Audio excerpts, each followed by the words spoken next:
Olá pessoal, Gustavo Pascoal aqui com vocês, advogado trabalhista há mais de 10 anos, e hoje eu vou tirar uma dúvida muito comum, que é a seguinte: Gustavo, sofri um acidente de trabalho, e agora? Ou então, Gustavo, sofri um acidente de trabalho, a empresa pode me dispensar? Ou então, Gustavo, eu perdi uma perna, um braço, e agora? Quais os meus direitos? É isso aí, pessoal, acidente de trabalho é sempre muito triste, mas logo depois da vinheta eu vou responder vocês, hein?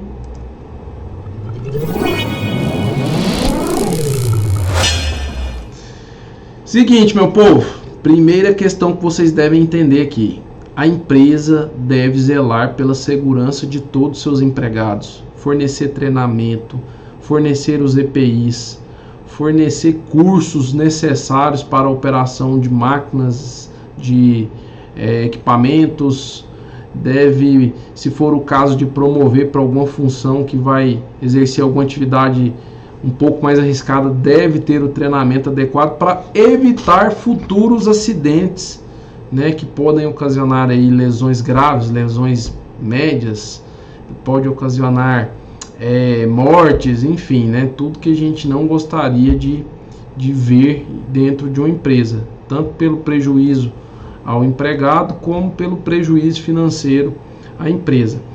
Dito isso, é o seguinte, pessoal: a empresa, por ser responsável sobre essas questões, ela tem que cumprir essas regras sob pena de ser culpada pelo acidente, tá? Primeiro ponto. O nexo causal é quando aquele acidente ocorre por conta do trabalho. Em razão do trabalho, o acidente aconteceu. E o dano, como eu disse para vocês, pode ser dano leve, médio, pode ser grave, pode ser lesões horríveis, pode ser morte, e isso vai ser apurado em cada caso, tá? Lembrando que quando o empregado fica afastado por mais de 15 dias por conta desse acidente de trabalho, ele também terá direito à estabilidade de 12 meses após o seu retorno ao trabalho, tá? A empresa vai ter que readequar a função dele ali, se for o caso, e dar esse período de estabilidade para ele, porque ele está voltando de um acidente de trabalho, tá? E se a empresa mandar embora, ela vai ter que ou reintegrar ele ou pagar o período de estabilidade, beleza?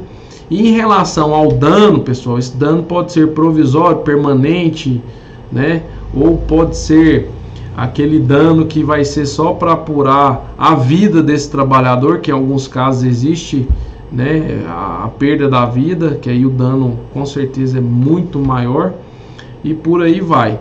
Então, pessoal, quando acontece um acidente de trabalho, geralmente tem perícia para apurar todas essas responsabilidades. Que perícias são essas? Perícia médica para apurar esse dano sobre a lesão, qual que é o tratamento que o empregado vai precisar para se recuperar, se tem recuperação ou não, qual que é a perda da capacidade laborativa dele, para atribuir um valor de indenização até o fim daquele período ali que ele vai ter ali para se recuperar, ou de forma por prazo indeterminado, que também existe, que a gente coloca ali uma fase final até o fim da vida dele, de acordo com a expectativa de vida do brasileiro. Então existe essa situação também. Já a perícia feita por um engenheiro do trabalho, ela vai no local do acidente para apurar se a empresa realmente fazia esses treinamentos, se a empresa fornecia EPI, se tinha treinamento para o uso dos EPI, se a empresa fiscalizava isso, para ver se realmente a empresa tem culpa e como que aconteceu esse acidente lá.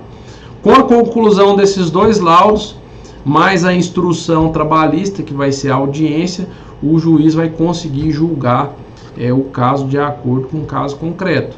E aí ele vai ter que avaliar tudo isso para deferir possíveis pedidos de indenização por algum dano estético, se houver, alguma indenização pela perda da capacidade laborativa, se tiver, ou pela pensão mensal, se a pessoa faleceu, né?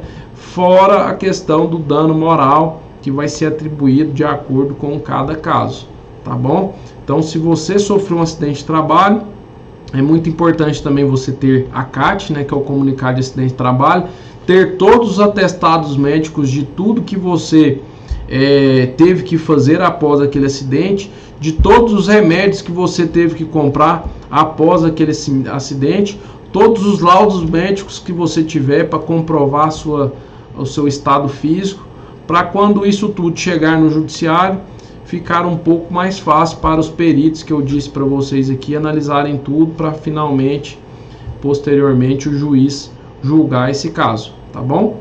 Então é isso, pessoal, espero ter ajudado vocês. Se gostou desse vídeo, compartilhe aí com quem já sofreu um acidente de trabalho ou passou por alguma situação semelhante, e não se esqueça de se inscrever no canal. Até a próxima, pessoal!